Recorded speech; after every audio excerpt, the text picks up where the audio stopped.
बिलासपुर शहर के शिखर पर बसे बंगला घाट पर स्थित राष्ट्रीय वरिष्ठ माध्यमिक पाठशाला बंगला का प्रतिनिधित्व करते हुए मैं नैतिक मूल्यों के उत्थान में शिक्षकों की भूमिका विषय पर अपने विचार अभिव्यक्ति हेतु प्रस्तुत। मान्यवर, हाल ही में कलकत्ता में एक महिला डॉक्टर के साथ मानवता को शर्मसार करने वाली जो घटना हुई है, उसने हम सभी के अंतर्मन को झिझोड़ कर रख दिया। उससे मेरे मन में वर्तमान हालात को देखकर अनगिनत प्रश्न भी उठ रहे हैं कि आज की युवा पीढ़ी को क्या हो गया है, किस राह पर जा रही है। हमारे लोग अपने सांस्कृतिक मूल्यों से दूर क्यों हो रहे हैं? क्या आज की युवा पीढ़ी के लिए नैतिक मूल्यों की कोई अहमियत नहीं रह गई है? महोदय, सच्चाई यह है कि आज युवा पीढ़ी के गिरते नैतिक मूल्य, संस्कार और आचरण के लिए सभी चिंतित हैं। परंतु केवल चिंता करने से ही समाज की भावी पीढ़ी का उद्धार नहीं हो सकता।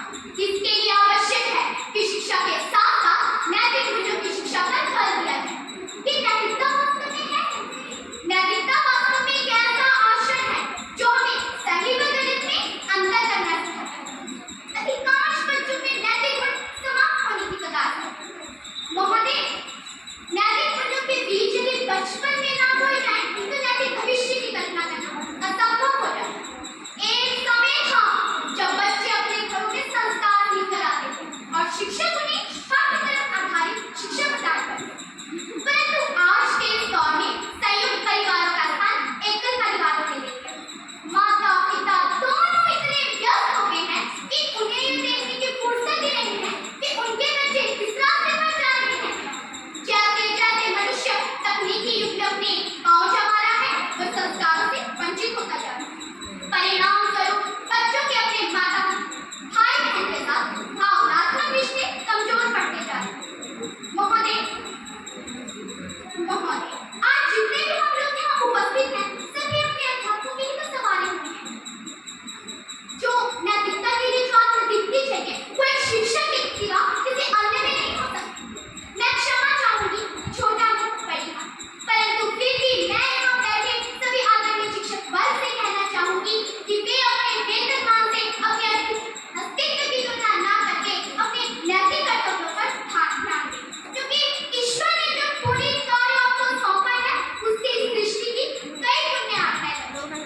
सृष्टि ने आपको ऐसा समर्थ दिया है जिससे आप एक छोटी सी दीक्षा को ज्वाला का रूप दे सकते हैं।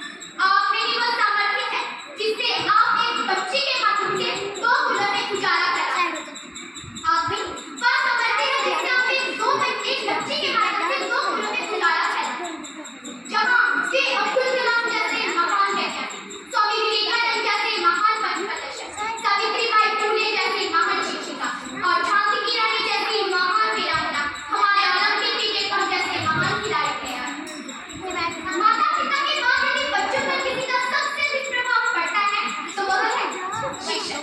मुझे महर्षि अरविंद द्वारा कही गई पंक्तियां याद आ रही हैं कि शिक्षक राष्ट्र की संस्कृति के चतुर्माली हैं। वे संस्कारों के जड़ों में हाथ देते हैं, संस्कारों के जड़ों में हाथ देते हैं और श्रम से सींचकर उसे शक्ति में निर्मित कर देते हैं। महोदय, मैं कोई विश्वास नहीं कर सकती कि इसमें कोई अतिशयोक्ति नहीं है, क्योंकि सरकार या समाज एक अच्छा परिवर्तन को दे सकता है, परंतु भावी पीढ़ी में नैतिकता के जिस बीज का परिरक्षण होता है, वो 2 हथेलियां अध्यात्म की होती है।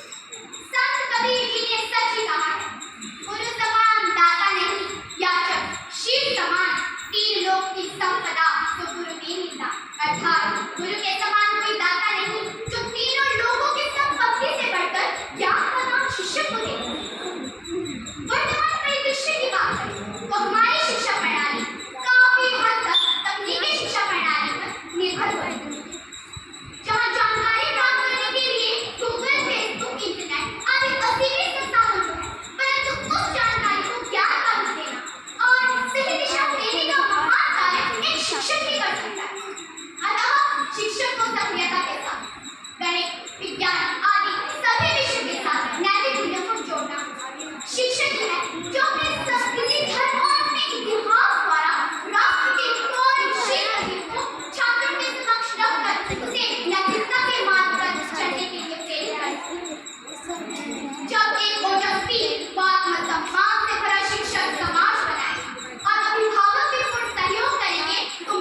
बताते हैं, देते हैं ज्ञान जीवन का,